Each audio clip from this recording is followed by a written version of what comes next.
Então, hoje o papo é, cara, como funciona a cobrança dos serviços na AWS. Isso é uma coisa que muita gente tem dúvida. Inclusive hoje um comentário lá no vídeo do YouTube, o cara com essa dúvida e tal. E na verdade não é só na AWS. Na minha visão, não sei se tu concorda, Leandro, é, é na computação em nuvem no geral, porque é uma forma diferente de ver as coisas, né? Então, por isso o cara tá lá e tem dúvida e tal, e não entende como é que funciona, porque é outra. Cara, o que eu vejo assim, ó, isso aí às vezes bloqueia muita gente, né?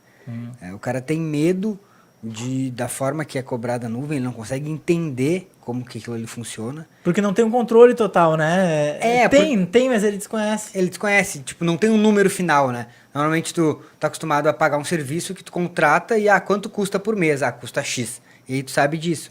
E na nuvem é um pouco diferente, as pessoas veem isso, às vezes por um lado ruim, mas eles não, tipo, não percebem o quanto isso é bom, né?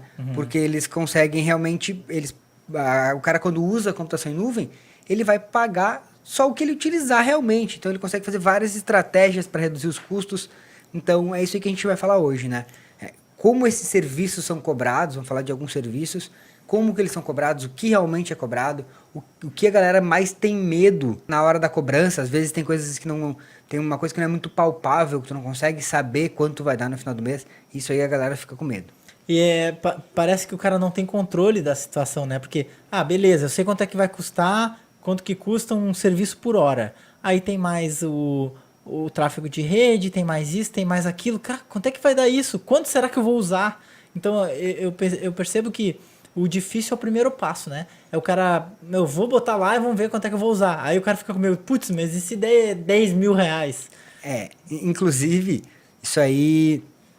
Ontem, na sessão de mentoria com os alunos do programa de especialização em AWS, a gente conversou sobre isso. Porque tem um aluno que ele está com uma aplicação da TOTOS para migrar para a nuvem e ele tem dois orçamentos. Ele tem um orçamento da própria TOTOS para botar a aplicação, eles fornecem toda a aplicação já na nuvem e aí ele tem um orçamento de 6 mil e poucos reais, tá, para rodar essa aplicação lá. E ele está fazendo esse orçamento na AWS. Ele tá vendo os serviços que ele vai utilizar e ver quanto isso vai custar. Então ele chegou ontem num valor de US$ 1.500. Aham. E aí só que ele tem medo do quê? Olha qual é o medo dele. Quanto que eu vou pagar de tráfego? E o cara, como é que tu vai saber isso aí, né? Porque isso aí às vezes a gente não costuma monitorar, né? Porque tu vai lá e compra um link e paga pelo link e usa o que der, né? Isso. Ou se tu vai num VPS também. O VPS não te cobra, mas ele te limita, né? Então, nesses dois momentos, tu tá limitado. Tanto quando tu compra um link, quando tu pega um VPS, ele limita a tua banda. Já na AWS, não. Tu não tem esse limite, né? Mas tu vai pagar o que realmente tu utilizar. Então, isso é uma coisa que a gente não costuma monitorar. Aí eu conversando com ele, perguntei, cara, o que tu monitora aí desse recurso? Ele, não, monitoro, eu sei o consumo que eu tenho de banda por mês. Eu, beleza, então parte desse valor aí e vê quanto vai te custar. Mas isso aí é um medo que as pessoas têm. Só que, cara, isso aí normalmente é uma fração mínima assim da tua fatura. Dependendo para aplicações comuns, né? Claro, não vou dizer que sempre, eu digo tráfego, né? A parte Tá. de tráfego, que é o que a galera tem medo. Mas o tráfego é cobrado, tudo vai ser cobrado. Cara, tu vai ser cobrado o que tu utilizar. Então, se tu monitorar e souber mais ou menos o que tu usa, tu já vai ter uma ideia.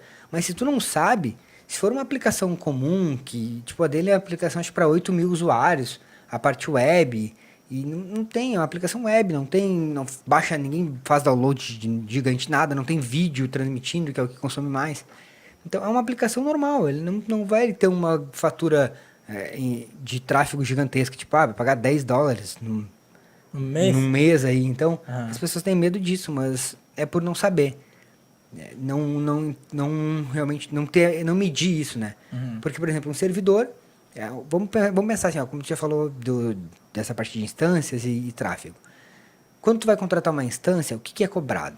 Ele te cobra a instância. O que é a instância? O servidor, máquina virtual. Qual é o tipo de máquina virtual que eu vou utilizar?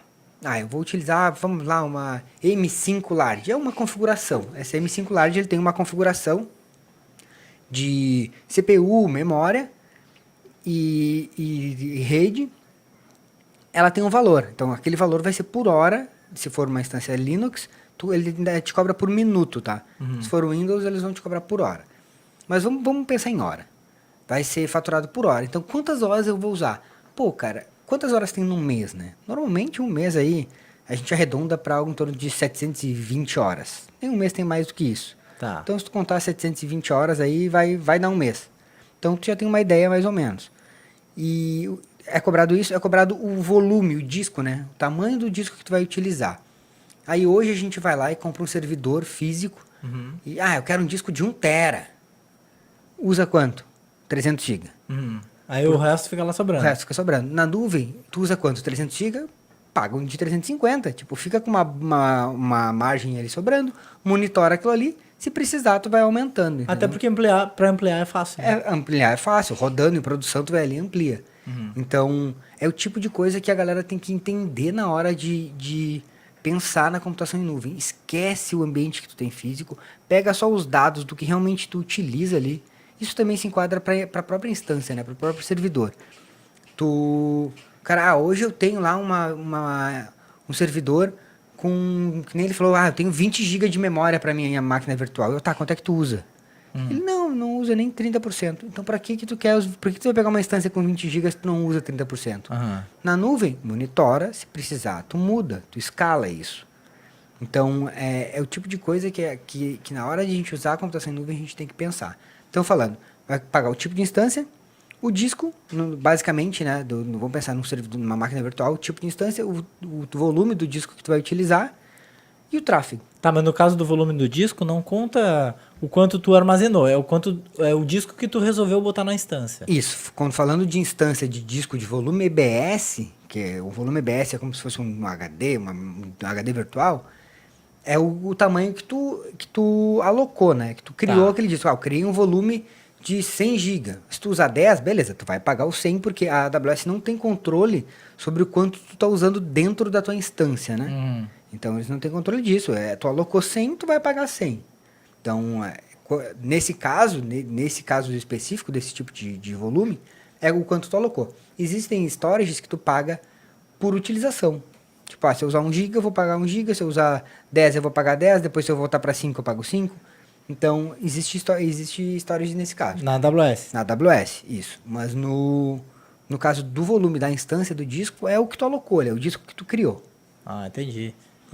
Então, porque eu acho que a galera pensa que, é essa máquina que eu tenho que contratar. E talvez a pessoa não perceba o quanto isso é flexível. Porque é flexível. Porque para tu aumentar, por exemplo, um volume, é fácil isso? Sim, é fácil. Para tu aumentar um disco, tu vai ali tu pode fazer por linha de comando, um scriptzinho, ou tu vai ali na console e falar, esse disco tem 100 GB. Preciso de mais, bota para 150 e vai ali, aumenta, ele vai ficar maior e no sistema operacional, às vezes tu precisa ajustar isso dentro do sistema operacional, né? Tipo, no Windows tu só vai lá e expande, no Linux também tu expande o disco, mas é nível de sistema operacional. Ah, entendi. Não, legal. Tá, beleza. A gente falou, assim, de uma instância, né? Mas também tem outros serviços que eu acho que o pessoal se preocupa um pouco, né? Isso. Uma situação que aconteceu de banco de dados. Até estava lendo não sei se foi isso que tu te referiu antes, um comentário num vídeo no YouTube, que o cara falou o problema do banco de dados é que a gente não sabe o tipo de recurso. Bom. Como assim o tipo de recurso? Então, aí é que tá. Foi isso que ele escreveu. Quando tu vai selecionar um banco de dados como serviço, vamos pensar em banco de dados como serviço, tá? Não estou falando de um servidor instalar banco de dados. Estou falando de um RDS, que é o banco de dados relacional lá como serviço, banco de dados que a galera mais conhece. Que é um serviço que já está pronto na AWS para usar. Isso, SQL Server, MySQL, Oracle, MariaDB, esses aí. Então, quando tu vai subir um serviço desses de banco de dados, tu também vai escolher o tipo de instância. Então, porque ali por trás está rodando uma instância. Nesse caso, ali por trás está rodando uma instância, nesses bancos de dados. Tem um outro serviço que tu não escolhe isso aí, mas eu já vou falar sobre ele daqui a pouquinho. Um outro banco de dados. Mas nesse caso, tu escolhe o tipo de instância também. Só que ali tu tem uma grande vantagem no MySQL, que tu consegue criar um volume escalável. Por exemplo, o meu banco de dados, eu vou pegar uma instância M5 Large, dei o mesmo exemplo, tá? Que custa X dólares por hora, mas o volume dele, o disco, eu quero que comece com 100 GB. Mas ele pode chegar a 1 tera, tu define da onde até onde. Então isso aí se torna escalável, ele pode aumentar quando tu quiser, entendeu? Então tu tem essa vantagem que já no EC2 tu não consegue escalar isso, mas no banco de dados ele escala para ti automaticamente. Ah, automaticamente. Automaticamente, conforme tu vai ele vai precisando desse disco, ele vai escalando até o valor, até o número que tu definiu, né? Ah, legal, porque, porra, tu começa com um banco de dados, tá no início, o cara não consome nada. E aí vai pagando menos e vai escalando a vontade. Isso, o volume o tamanho do disco, né? O tamanho do disco. Isso aí é legal porque tu não tem perigo de ter o banco encher e tu travar o banco de dados por volume, né? E como é que é cobrado isso? Ele é cobrado na mesma forma. Ele é cobrado pelo tipo de instância, né? A M5, o tipo de instância que tu estiver usando, e também pelo volume do disco, pelo quanto de disco que tu está utilizando. O RDS também cobra da mesma forma. Mas existe também um banco de dados, que é um banco de dados da AWS, que é o Aurora. O Aurora ele já tem algumas configurações, algumas opções diferentes. Olha que massa. Ele tem o Aurora, que é da mesmo modelo do MySQL. Tá, mas ele roda no RDS. Ele roda no RDS. Tá. Ele tem o Aurora, que é no mesmo modelo do MySQL, onde tu consegue... Tu escolhe o tipo de instância, escolhe tudo que tu quer, mas ele também tem o Aurora Serverless. O que é o Aurora Serverless? Tu não precisa te preocupar com a configuração do teu servidor. Nossa, esse é maluco, hein? Então... Roda um banco de dados lá e tu nem tá rodando. É isso, é um banco de dados totalmente como serviço. Então, tu vai pagar... Tu limita também essa escala dele, quanto que tu quer que ele escale de... A AWS tem uma unidade de medida de CPU específica. Eu ia te perguntar. Tem uma unidade de medida específica que tu escala, isso aí, tu define o quanto é o mínimo e o máximo que tu quer que ele escale.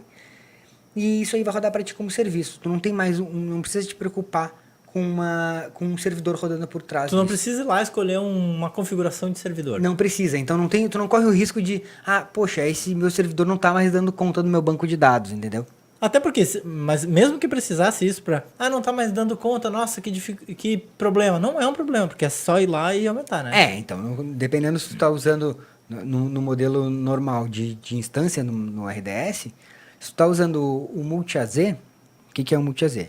É quando tu já tem o banco de dados replicado, tá? Em 2 zonas de disponibilidade, replicado com alta disponibilidade. São 2 data centers diferentes. Isso. Separados. Isso aí. E se tu já tá usando isso aí, tu consegue alterar ele com o teu banco de dados rodando. Cara, tu não vai ter queda. Vai ter uma quedinha ali de 1 milissegundo, 2, que é o tempo dele mudar de um banco pro outro. Que nem dá pra perceber. Que provavelmente tu nem vai perceber. E ele vai alterar essa configuração do teu banco de dados com ele em produção. Tá, beleza. E assim, aquela pergunta que não quer calar. Como é que é cobrado isso? Então, a questão do banco de dados multi-AZ. Isso aí é uma outra coisa também que a galera não entende, tá?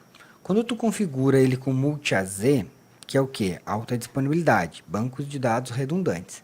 Significa que tu tem 2 servidores. No mínimo. No mínimo, né? Tu tem 2 servidores. Na verdade, não é nem no mínimo nem no máximo, é 2 servidores. Ah, tu bota multi-AZ, ele configura em duas zonas. Não posso botar mais? Não, no caso do MySQL, não. Ele 2. Ele fica com 2, um numa zona, outro na outra. Um data center, outro no data center, separados. Isso, o que acontece? Como tu tem 2, tu tá pagando por 2. Então, se tu selecionar um tipo de instância M5 Large e habilitar a função de multi-AZ, tu vai pagar 2 instâncias. Puxa, mas daí vai ficar caro. Mas tu não tem isso hoje, né? No ambiente local. Vai caro, mas a segurança vai duplicar. Claro, então... quando a gente quer uma redundância, tu precisa, o nome já diz, né? Redundante, tem que ter 2 coisas no mínimo para ser redundante. É óbvio que é mais caro. Sim, é claro que vai ser mais caro. Aí vai também o que é importante pro cara, até pra aplicação, né? Às vezes a aplicação, não é tão crítico assim, não preciso disso. Então não vai pagar por isso, não faz. Claro. Agora, depende de quanto o cara quer de disponibilidade. Esse negócio não pode cair. Se ficar 1 hora fora, eu perco 200, 300 mil reais. Bota esse negócio aí, velho. Tem que pensar, né? Então, isso é como tu falou, depende do negócio, né? Depende Claro. da regra de negócio do cara. Tu pode, às vezes, não ter multi-AZ e só garantindo os backups ali, que tu já configura os backups automáticos. Até porque os servidores da AWS já são muito estáveis, né, cara? Já são muito as estáveis. chances de dar problema são bem pequenas, assim, né? Mas, né? Mas tu tem que garantir um backup sempre. Tu configura no próprio serviço do RDS, tu configura as rotinas de backup, de quanto tempo que tu quer que faça e tal. E às vezes isso aí já é suficiente. Então não é uma obrigação. Eu tenho que configurar multi-AZ, eu tenho que ter isso aí. Não, tu não tem, né? Mas depende do quanto o teu negócio precisa disso. Uhum, claro, claro. Tá, daí como é que fica o custo nesse caso? É o dobro do O preço. custo é o dobro. Então, se tu pagou uma instância e tu botou multi-AZ, tu vai pagar 2 instâncias conforme o tipo de instância que tu está selecionando. Todo serviço da AWS, vamos pegar o EC2, você vai entrar lá, vai ter aws.amazon.com/o serviço /preço. Então, Tá. todo serviço, se você entrar no serviço mesmo, AWS. vou até pegar o link direitinho aqui, AWS. Todo serviço, ele é praticamente o link é o mesmo. aws.amazon.com/EC2 se você entrar no /EC2, ou no /S3, ou no /RDS, de todos os serviços, aws.amazon.com/ o serviço que for, lá vai ter várias informações desse serviço. Uma dessas informações é o preço. Então vai lá, definição de preço. Ali define exatamente quanto custa cada tipo de serviço, inclusive tem exemplos de utilização. Tipo, se você precisar usar tanto por hora, tantos dias por semana, você vai pagar tanto. Então, lá tem as definições de preço.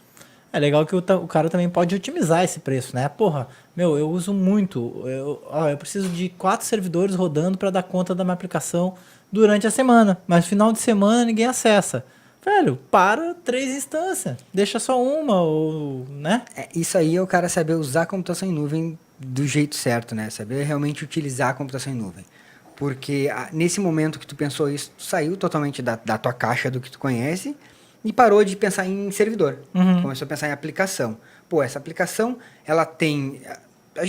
Normalmente, o cara quando usa uma aplicação, ele sabe os picos que essa aplicação tem uma ideia mais ou menos de utilização dela, ou quais são os dias da semana que vai utilizar mais, ou uma campanha que vai ter em um determinado momento, e tu consegue aí sim crescer essa aplicação, escalar ela e voltar. Então isso aí sim aí quando tu começa a fazer isso, tu começa a ganhar dinheiro com a computação em nuvem. Então, resumindo, não case com seus servidores. Não, esqueçam botar o nome do servidor. Não, meu servidor é o fulano, bota... Poseidon. a galera botava nome no servidor, né, cara? Zeus. Faz tempo isso. Faz tempo. Então, das antigas. E esquece isso de botar nome no servidor. No momento que o cara esquecer, tirar isso aí da cabeça, ele vai começar a realmente ver o que é a computação em nuvem, né? Massa. Tá, ô Leandro, aí tem uma coisa que a gente não falou ainda que é de, vital importância nesse processo, que é, tá, mas beleza, por onde que eu começo? Eu preciso botar o negócio lá, eu não sei por onde começar. Como é que eu vou saber quanto que vai sair? Como é que eu tenho uma ideia, pelo menos? E será que vai sair 200 ou será que vai sair 3.000? Beleza. Aí, existe um outro... Não, é um serviço da AWS, não é um serviço que não é cobrado, é um bônus, né? Um bônus, que é uma calculadora. E lá tem uma calculadora que tem todos os serviços, ou a grande parte dos serviços, e ali você vai criando conforme você pensa que vai utilizar. Então, eu acho que eu vou precisar de um servidor desse tipo. Aí, se você não sabe o que significa aquele tipo, dá uma olhadinha nos servidores que vai ter lá, tipo, M5 Large, quais são as configurações dele? T2 micro, qual é a configuração? Então dá uma olhada para entender, né, qual é o tipo de configuração de cada um deles e vai para a calculadora.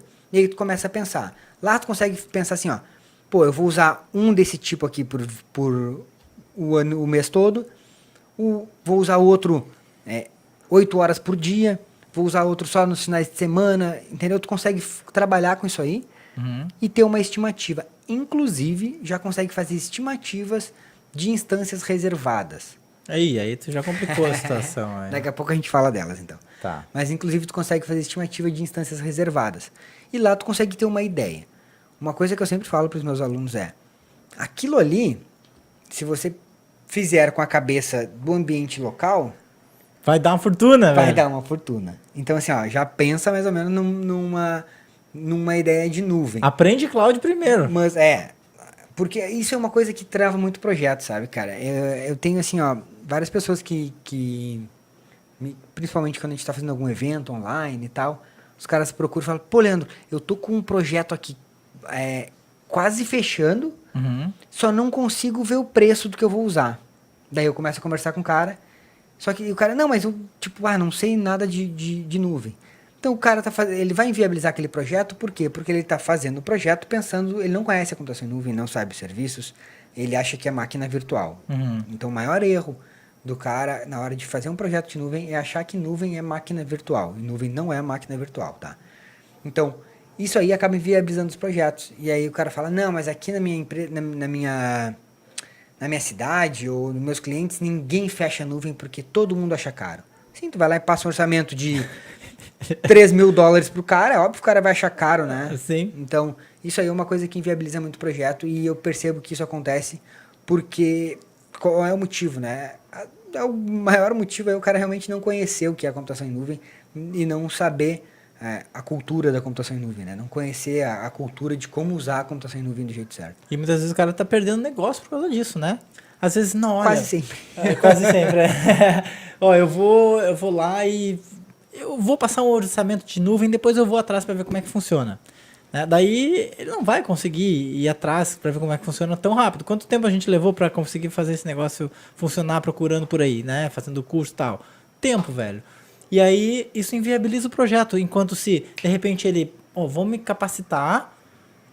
Meu, a capacitação que ele vai fazer vai permitir que ele viabilize muito mais projetos.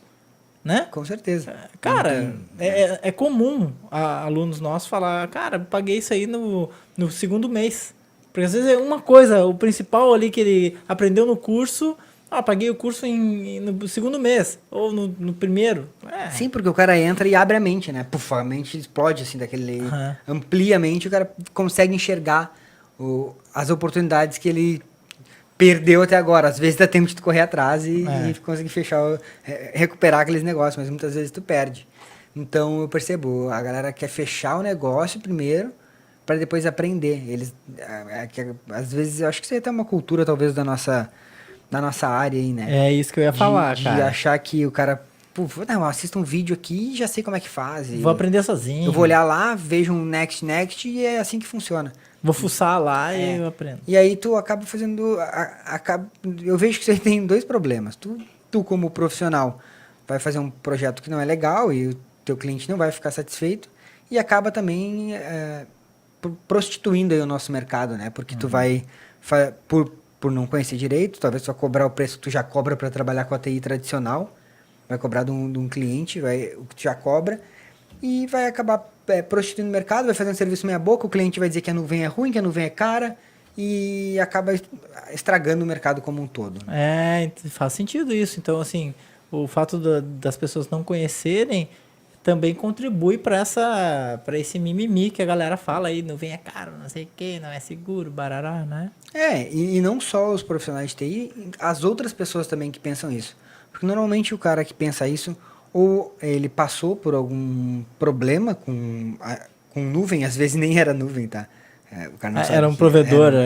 Tipo, a nuvem do... Cloud gerenciada. A nuvem do provedor ali do outro bairro, tipo, provedor do outro bairro que tem nuvem, né, cara? Cloud gerenciada. Então, e isso aí acaba estragando o nosso mercado, né? Uhum. E aí tu vê profissionais sérios, a galera que está realmente trabalhando, que está fazendo o negócio do jeito certo, tu vê que esses caras, eles evoluem, né? Uhum. Pode ver aí no nosso canal, tem vários alunos do programa de especialização que a galera botou o negócio em prática e teve sucesso e teve bons resultados, porque os caras estão fazendo um trabalho sério do jeito certo. E até hoje eu não tive nenhum aluno que falou, cara, botei nesse cliente e o cliente falou que a nuvem é ruim. Uhum. Tipo, não tem, porque o cara fez o negócio do jeito certo, né? Sim, sim. Então isso aí contribui para o nosso mercado ficar naquele mercado que todo mundo diz que qualquer um faz, que é melhor trabalhar de Uber do que trabalhar com TI. Eu acho que é isso aí que tá, mas o que tu falou que ia falar e não falou, que é as instâncias reservadas. O que é esse negócio aí? Tá. A instância reservada, ela é um tipo de forma de pagamento de uma instância de uma máquina virtual, né? Vamos pensar num EC2, no mais básico lá, que é a máquina virtual. Vamos pensar nisso. Quando você provisiona lá um servidor, uma instância, você começa a pagar ela sob demanda. O que é pagar sob demanda? Conforme você vai usando, você vai pagar por essa instância. Então, se eu usar 1 hora, eu vou pagar 1 hora. Mas chega um momento que você vai ter instâncias que você vai usar elas 30 dias no mês, 12 meses no ano, né? Por 24 horas. Vai usar elas ligadas full time. Vai chegar um momento que tu vai fazer isso. E essas instâncias, tu não precisa pagar sob demanda. Tu vai fazer o quê? Vai pagar uma instância reservada. Ah, como assim?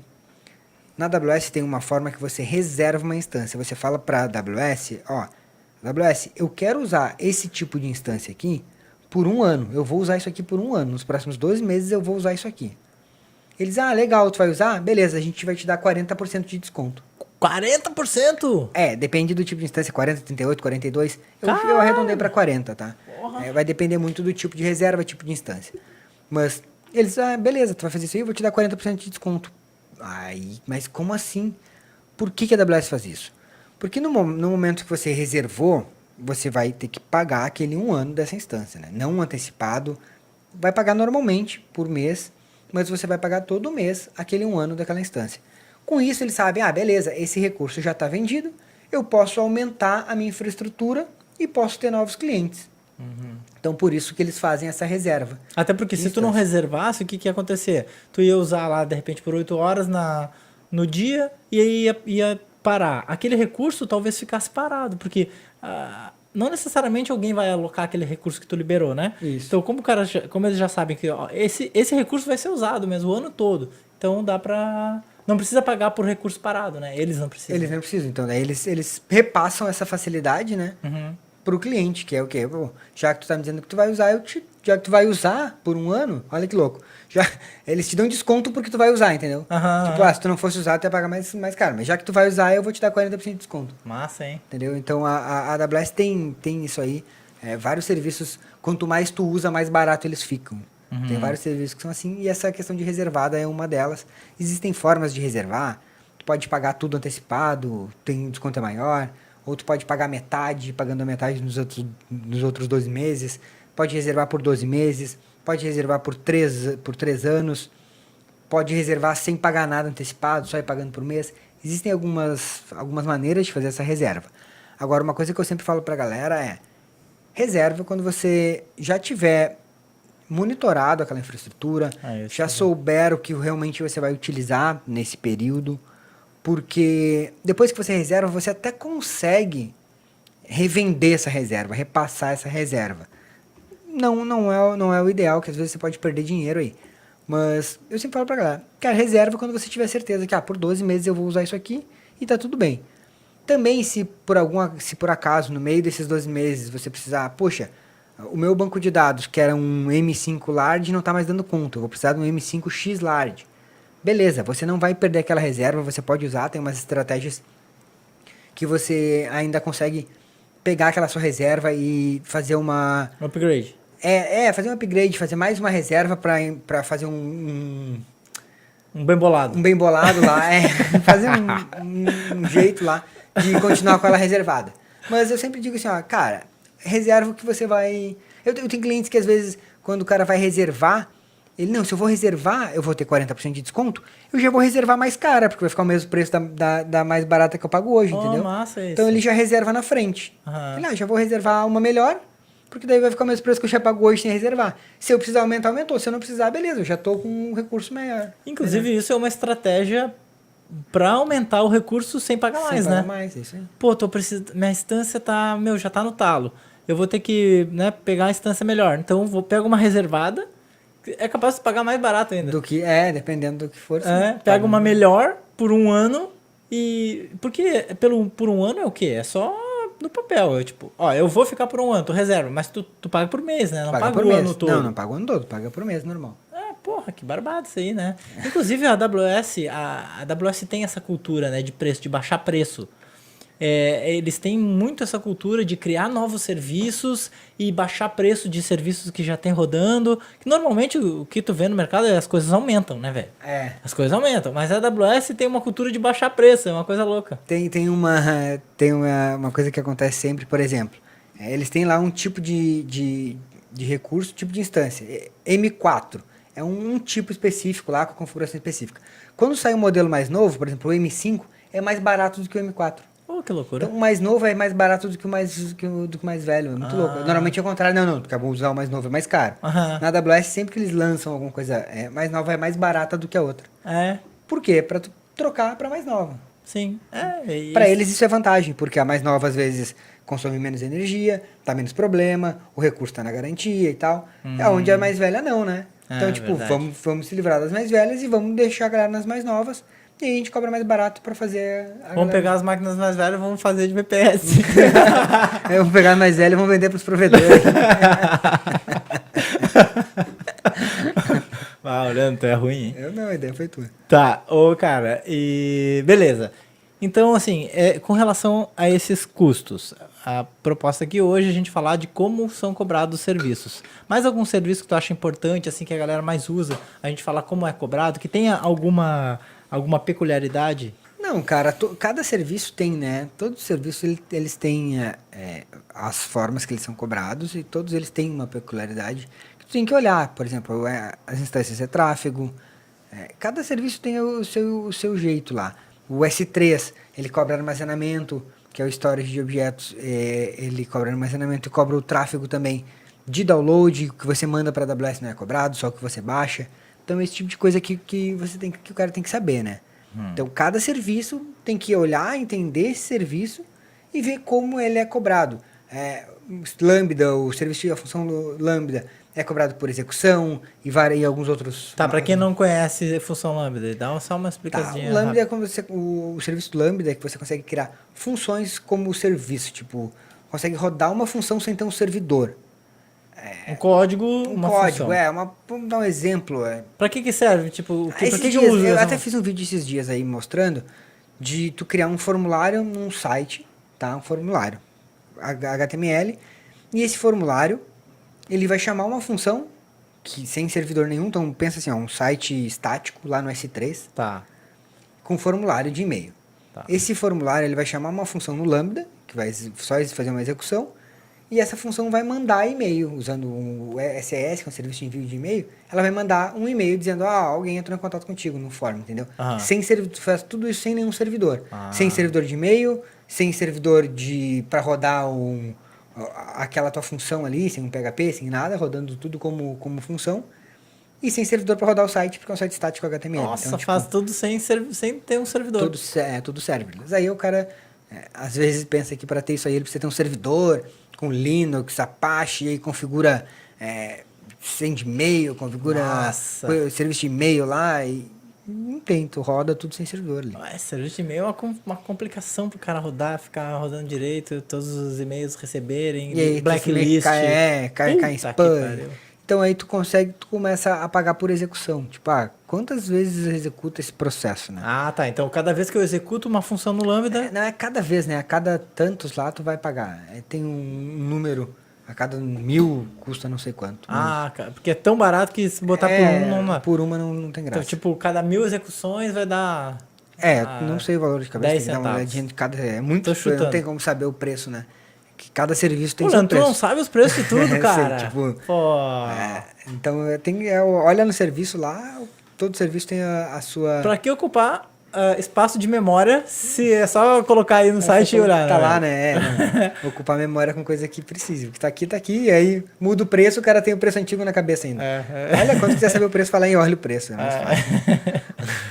A galera sempre fala, quanto é que custa? Não sei, cara. Olha ali no site que tá lá o preço. Não tem como saber, imagina. Mais de 65 serviços. Cada serviço tem um precinho de cada coisa que acontece. Você vai saber todos eles. O EC2 é um serviço. Quantos tipos de instância tem lá? Não, só de tipo de storage tu tem 3 ou 4 ali. Cada storage, de cada disco, né? Tem um preço diferente. E aí instância, milhões de tipos de instância. Cada uma com um preço diferente, por região diferente ainda. Meu Deus. Porque tem essa, né? Isso a gente não falou, cara. por região diferente, né? diferente. Tipo, uma estância na Virgínia é mais caro que em São Paulo, por exemplo. Não. Mais barato, né? São Paulo é mais caro. É. Quanto é que é imposto na Virgínia e quanto é que é imposto em São Paulo? Brasil, meu filho. Então isso aí é outra coisa também que o cara tem que considerar na hora de ver de ver o preço, né? Aonde que ele quer criar essa infraestrutura, isso aí vai impactar no quanto ele vai pagar pela... Tá, então... Muita gente, eu quero... eu já vi gente, não, eu quero em São Paulo lá, por quê? Porque é mais perto, tipo, o cara acha que ele vai lá buscar o negócio com a mão, né? São Paulo, ele vai lá visitar o servidor, será? Tipo, o que tem que ser mais perto, né? Se é uma aplicação que tem problema de latência, beleza, faz sentido. Não, é porque ele quer ir lá dar um reboot no servidor. Só pode. Tipo, o que ser mais perto muda na vida, né? É, só a latência, né? É só latência, mas se a tua aplicação não tem problema de latência, cara, não precisa ficar mais perto. Tu não vai lá visitar o servidor mesmo. E outra, cara, qual que é a diferença de latência, sabe? De cabeça eu não sei, mas tem um cálculo ali que tu vê a diferença de latência para cada região. A Virgínia é a que tem o menor daqui do Brasil, é a que tem depois de São Paulo, a que tem a latência menor é na Virgínia. Mas tem uma latência, claro que tem, né? Porque tu tem que atravessar aí o mundo. Não atravessar o mundo, né? Tão longe assim. Mas ele faz alguns saltos pelo menos até o chegar lá, oceano. né? Ele faz alguns saltos até chegar lá. Então tem uma diferença de latência, claro, mas dependendo do tipo de aplicação, isso aí é imperceptível. Aplicação Sim. web, se vai ser sensível a uma latênciazinha dessas aí. Pelo amor de Deus. Até porque a performance dos servidores já compensa a latência, né? Muitas vezes. Às vezes, tu tem uma aplicação rodando num provedor aqui, que a latência é bem baixa, e só que o negócio é lento, porque o servidor não dá conta. Aí tu bota lá pra Virgínia, o servidor que até servidor com configuração menor, ele fica melhor, e mesmo com a latência maior, fica melhor. E quanto provedor daqui que usa... A empresa é daqui, o provedor é daqui, mas o data center dos caras é fora. E tu acha que tá aqui? Não. A empresa lá dali da esquina, ali em São Paulo, ali, a galera... Onde é que é o data center deles? Eles não contam pra ninguém. Sim, é lá na China. Uhum. Tipo... então isso aí, às vezes, o cara não sabe, né? Na China? Não, foi só um exemplo. Porque é perigoso, né, meu? Imagina quando o vírus resolver entrar pelos cabos, velho. Tá, então é isso. Isso aí também tem que considerar na hora de ver o preço do serviço. Qual região tu vai usar. Fechou então? Show? Beleza? Valeu. Falou, galera. Valeu. Falou.